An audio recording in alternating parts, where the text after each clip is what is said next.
यांचा विषय आहे अस्वस्थ भारत, लोकशाही मूल्यांचा ऱ्हास. नमस्कार मित्रांनो, स्पर्धेला ठेवलेल्या सर्वच विषयांपैकी हा प्रत्येक विषय ह्या संशोधनाचा होता आणि प्रत्येक विषय तसा ज्वलंतच होता. परंतु काही दिवसांपासून कानावर ऐकत आलोय ठाकरे सरकार, मोदी सरकार, शिंदे सरकार, ठाकरे सरकार, मोदी सरकार, शिंदे सरकार. आणि प्रश्न पडला की कुठेतरी मी शिकलो होतो की भारतामध्ये तर लोकशाहीचं सरकार आहे, मग या ठाकरे सरकार, मोदी सरकार, शिंदे सरकार हे आहे तरी काय? आणि म्हणूनच मन अस्वस्थ झालं आणि अस्वस्थ मनाला वाचा फोडण्यासाठी हे व्यासपीठ निर्माण करून दिलं. त्याबद्दल आयोजकांचा मी आभारी आहे आणि बोलण्यासाठी विषय घेत आहे अस्वस्थ भारत, लोकशाही मूल्यांचा ऱ्हास. मित्रांनो, लोकशाही म्हणजे काय हे समजून घेण्यासाठी आपण अब्राहम लिंकन यांच्या मूल्यांचा, यांच्या व्याख्येचा दावा देत असतो की लोकांनी लोकांसाठी चालवलेले, लोककल्याणासाठी चालवलेले राज्य म्हणजे लोकशाही. हे त्यांनी 200-400 वर्षापूर्वी आपल्याला सांगितले. परंतु आपल्या भारताची संस्कृती बघितली, आपल्या भारताचा इतिहास बघितला तर आचार्य चाणक्यांनी ही गोष्ट आपल्याला कितीतरी वर्षापूर्वी चंद्रगुप्ताच्या काळातच सांगितलेली, ती आज सुद्धा आपण समजलेलो नाही. मित्रांनो, याआधी कधीही मी सिंग सरकार, राव सरकार, वाजपेयी सरकार हे नाव ऐकलं नव्हतं. परंतु आजचा जो भारत आहे, ह्या भारताचं वास्तव्य आहे आणि या वास्तव्याला वाचा फोडण्यासाठी काहीतरी विषय घेणं गरजेचं आहे. मित्रांनो, आपल्या भारताचे आदरणीय पंतप्रधान अटल बिहारी वाजपेयी एक उत्तम वक्ते होते आणि एक उत्तम कवी होते. त्यांनी सांगितलेले की सत्ता आएगी जाएगी, पार्टियां बनेगी बिगड़ेगी, लेकिन ये देश रहना चाहिए, इस देश का लोकतंत्र रहना चाहिए. म्हणूनच मित्रांनो, असं वाटतं की काय झालंय या भारताला आणि कुठं चाललाय आपला भारत. आताची जर भारताची परिस्थिती बघितली तर दररोज कुठे ना कुठे मोर्चा निघतोय, दररोज कोण ना कोण आरडाओरडा करतोय, दररोज कुठे ना कुठे काही घटना घडतायत ज्याने देशाची प्रतिमा जागतिक स्तरावर मलिन होते. अशीच जर परिस्थिती राहिली तर उद्या आपण भारत कसा बघू शकतो. मित्रांनो, लोकशाही म्हणजे फक्त 18 वर्ष पूर्ण झाले मतदान केलं, 21 वर्ष पूर्ण झाले लग्न केलं, एवढीच का लोकशाही? आपण भारताचे नागरिक आहोत आणि या लोकशाहीचं जतन करणं हे आपल्या सर्वांचं कर्तव्य आहे. मित्रांनो, जर आजच्या सारखी परिस्थिती 1947 ला असती तर काय झालं असतं? एखाद्या देशाची प्रगती आणि एखाद्या देशाचं अस्तित्व, एखाद्या देशाचं यश बघण्यासाठी 7-7.5 दशकांचा कालावधी हा भरपूर आहे आणि याचं सिंहावलोकन करताना इतिहासाच्या पाठीमागे जावं लागतं आणि त्यावेळेस लोकशाही कशी होती हे बघितलं जातं. अरे, हा माझा असा देश आहे ज्या देशामध्ये पहिली निवडणूक झाली आणि त्यावेळेस पूर्ण सरकार काँग्रेसचं आलं होतं, तेव्हा सुद्धा पंडित नेहरूंनी 4 मंत्री हे विरोधी पक्षाचे केले होते. ही आजची लोकशाही आहे. आता तुम्हाला खरं वाटतंय, परंतु 50 वर्षांनी जेव्हा मी हे सांगेल तेव्हा हे खरं वाटेल का, असा प्रश्न मला आज पडतो. आपल्या शेजारचाच देश आणि आपण हा एकाच दिवशी स्वतंत्र झालो, परंतु 7.5 दशकानंतर दोघांची स्थिती समजून घेताना त्या देशाची परिस्थिती काय आहे आणि आपली परिस्थिती काय आहे याचा विचार करावा लागतो. 40 वर्ष हुकुमशाहाखाली आणि 30 वर्ष लष्करीच्या धोरणाखाली राहिलेला पाकिस्तान आणि 75 वर्ष लोकशाहीत राहिलेला आपला हिंदुस्थान, जमीन आसमानचा फरक आहे. परंतु आज जे काही वातावरण देशामध्ये पेरले जात आहे त्याकडे जर बघितलं तर काय आहे? मित्रांनो, मी एका खेडेगावातून येतो ज्यामध्ये खूप साऱ्या धर्माचे लोक गुण्यागोविंदाने राहतात.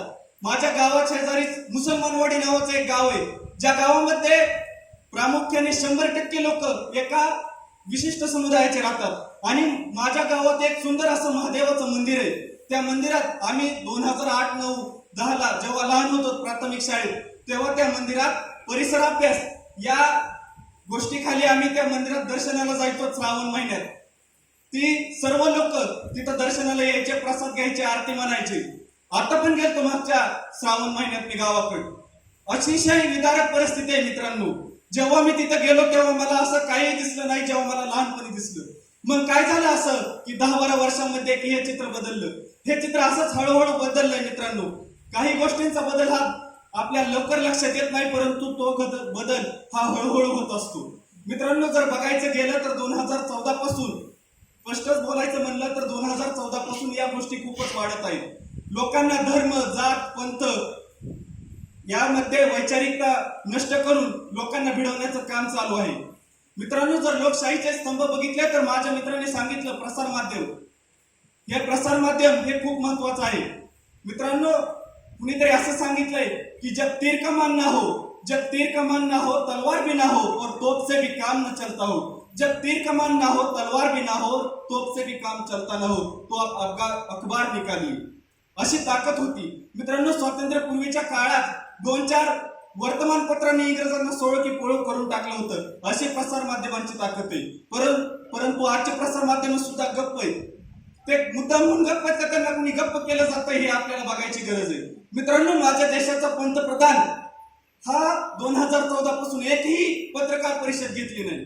का घेतली नाही याचं उत्तर अजून दिलेलं नाही. ते फक्त मन की बात करतात, परंतु जन की बात कधी करतील, जन की बात कधी ऐकतील असा प्रश्न आहे. आणि तो प्रश्न हा कुणी विचारला पाहिजे, तर तो प्रश्न विचारला पाहिजे माझ्यासारख्या तुमच्यासारख्या तरुणांनी, तो प्रश्न विचारला पाहिजे बुद्धिजीवी लोकांनी, तो प्रश्न विचारला पाहिजे वक्त्यांनी. कारण कुणीतरी लिहून ठेवलंय, जेव्हा देश अराजकतेकडे जात असेल, जेव्हा देशाला मानवतेची गरज असेल, जेव्हा देशाला विचारांची गरज असेल, तेव्हा तो विचार कुणी दिला पाहिजे, तर तो विचार दिला पाहिजे बुद्धिवंतांनी, वक्त्यांनी, कवींनी.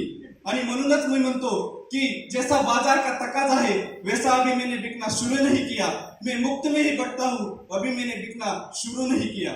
मित्रांनो, माझ्या देशाचा पंतप्रधान गेली 10 वर्ष एकही पत्रकार परिषद घेत नाही. तेव्हा असं वाटतं की अजून 5 वर्षांनी लोकांना असं वाटेल की पंतप्रधान पत्रकार परिषद घेत असतील का नाही. का घेत नाही? कारण त्यांना भीती वाटते. का भीती वाटते? तर माझ्यासारखे लोक, तुमच्यासारखे लोक प्रश्न विचारतील आणि काही प्रश्नांची उत्तरं त्यांच्याकडे नाहीत, कारण ते कुठेतरी चुकतायत आणि त्यांच्या चुका हे आपल्याला भोगाव्या लागतील. विषय घेतला शिक्षणाचा, तर शिक्षण हे सर्वांसाठी मोफत उपयुक्त व्हावं असं प्रत्येक सरकारचा धोरण असावं. शिक्षणातून पैसा कमवणं हे कुठल्याही सरकारचं धोरण असायला नाही पाहिजे. परंतु आज जर बघितलं, शिक्षणाचं खाजगीकरण केलं जातं. शिक्षण शैक्षणिक संकुल, शैक्षणिक शाळा हे भाडेतत्वावर बिअर बार चालक आणि अन्य कंपन्यांना, अन्य उद्योगांना दिले जात आहे. यातून काय सिद्ध करायचंय? खरंच मित्रांनो की शिक्षण संस्था हे पैसे कमवण्याचं साधन आहे का? तर नक्कीच नाही. हा सरकारचा गैरसमज आहे. आणि यातून आपल्यासारखे किती शेतकऱ्यांची मुलं शिकणार आहेत, किती गोरगरीब कष्टकऱ्यांची मुलं शिकणार आहेत, हा सुद्धा एक संशोधनाचा विषय आहे. मित्रांनो, कोल इंडिया सारख्या कंपन्या विशिष्ट लोकांच्या घशात घातल्या जात आहेत. विशिष्ट कंपन्या, ज्या कंपन्यांवर फक्त सरकारचं नियंत्रण असायला हवं, जे खनिज अतिशय दुर्मिळ आहेत त्यावर फक्त सरकारचं नियंत्रण असायला हवं, अशा कंपन्यांचं खाजगीकरण केलं जातंय. आणि म्हणूनच इथं लोकशाही आपली कुठेतरी कमकुवत होत जाते. लोकशाही म्हणजे काय? अरे समता, न्याय, बंधुता, श्रद्धेची आणि उपासनेची, बंधुत्वाची जिथं समान संधी प्राप्त होते ती लोकशाही. मित्रांनो, आताच पर्यवेक्षकांनी इथं रेड बल्ब चालू केलाय. रेड म्हणजे काय? जिथं आपल्याला धोका आहे. आणि असाच रेड बल्ब आताच आपल्या मनामध्ये जागृत करायला हवं. मित्रांनो, जर आपण लवकर काळजी घेतली नाही तर आपला देश 30-35 वर्षानंतर काय, 10-15 वर्षानंतर आपल्या देशाची स्थिती काय असेल हे मी आज सांगू शकत नाही. आणि आपल्याला वाटतं की राजकारण वाईट आहे, राजकारण कुठे गेलं पाहिजे. अहो मित्रांनो, ज्या देशात आपल्यासारखे मुलं आहेत, ज्या देशात आपल्यासारखे तरुण आहेत, त्या देशात क्रयशक्ती किती भरपूर आहे याचा आपण विचार केला पाहिजे. अरे आपण इतके तरुण आहोत की जिथं लात मारू तिथं पाणी काढण्याची क्षमता आहे आपल्यात, परंतु आता चाललंय काय, आपण जिथं लात मारतो तिथं आपलाच पाय मोडतोय. आणि हा पाया मजबूत करण्यासाठी, लोकशाही मजबूत करण्यासाठी आपण सर्वांनी एकजूट झालं पाहिजे. आणि जे चूक आहे त्याला चूकच म्हणा, जे बरोबर आहे त्याला बरोबरच म्हणा. आपला तो देश आहे जिथं विरोधकांना बोलण्याची संधी दिली जाते.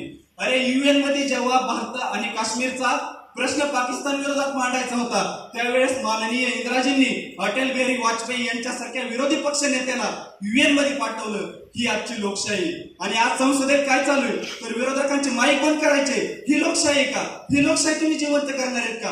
ही लोकशाहीचा आदर्श तुम्ही 2024 ला, म्हणजे जेव्हा भारताला 75 वर्ष पूर्ण होते, ही का आपली लोकशाही? तर अजिबात नाही.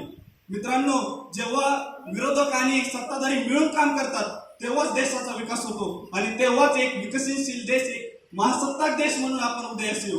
फक्त महासत्ताक म्हणून आमची लोकशाही एवढी मजबूत आहे, भारत हा खूप मोठा लोकशाही देश आहे, भारत हा जगातील सर्वात मोठा लोकशाही देश आहे असं म्हणून काही होणार नाही. तर ती लोकशाही टिकवणे, ती लोकशाही रुजवणे आणि पुढच्या पिढीकडे ती लोकशाही यशस्वीपणे देणं हाच लोकशाहीचा आणि आपला महत्वाचा मुद्दा असायला हवं. आज आपल्याला घराघरातून सांगितलं जातं की राजकारण वाईट बाबा, राजकारणाकडे जाऊ नका, आपल्याला काय करायचंय का? आपण देशाचे नागरिक नाहीत का? आपण जर राजकारणाकडे बघितलं नाही तर काय होईल?